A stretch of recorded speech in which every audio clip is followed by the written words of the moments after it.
Ambassador Entin, this EU-Russia conference, in your view, is it an important stepstone to build bridges between the EU and Russia and Luxembourg? And if so, what would be your first impression? Are we on the right track here at this conference center? So, being an ambassador, of course, I'm very result-oriented. So it means that if something is changed, or if there are new projects, or if people have a good added value, then then I judge the event as successful. So what I want to have out of this conference, we've started discussing serious things. We've started to understand each other a little bit better, and we are able, in a very peaceful, very constructive way, to see where problems are and identify them. And it's a first necessary step in the right direction. Would you like such a format to be repeated in the future? The question is going in the direction. It seems that there is more dialogue necessary, so that Europeans or the European Union understands Russia better, and Russia understands the European Union better. Do you still see this as a main challenge? As far as I am concerned, it's very difficult for me to deal with such notions as the European Union or Russia as a whole. We have business society, we have political society, we have civil society, and each time we need to see who is the beneficiary of the relationship.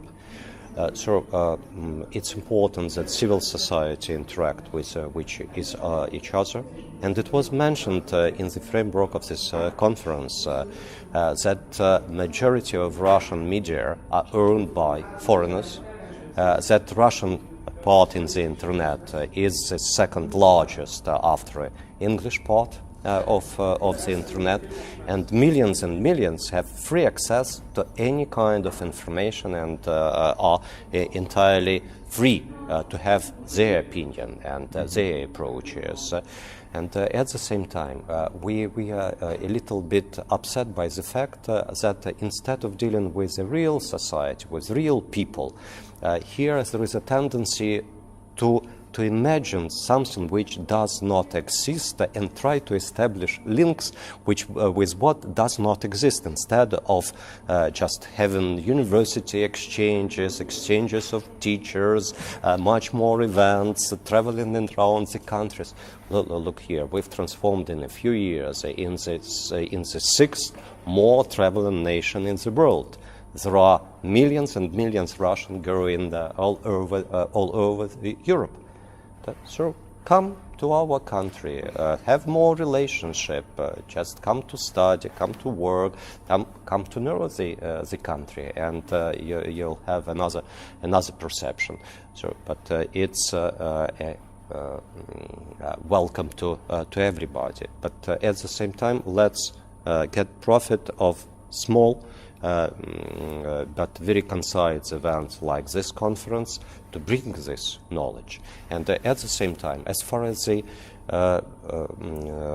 business society is concerned, there are two different business societies. One business society which deals with Russia and have business in the Russian Federation. And their perception of doing business in Russia is entirely different from those who read newspapers and believe that the real Russia is described in newspapers. So it's all the same. If you compare attitudes of those who do business with those who looks reluctantly or with fear, it's the difference between those who know the reality and those who do not know it. Why is Russia not getting part of Carbolux? a strategic mistake which is made, which Luxembourg wants to make for the second or the third time, because Russia made much more interesting and far-reaching proposals as far as the Cargolux future is concerned, and on the level of the Vice Prime Minister of Russia, of Mr. Rogozin, we are ready to discuss it with Mr. Schneider in the framework of the ninth mixed intergovernmental European intergovernmental Commission, the session of which will take place in Brussels on the 13th of November.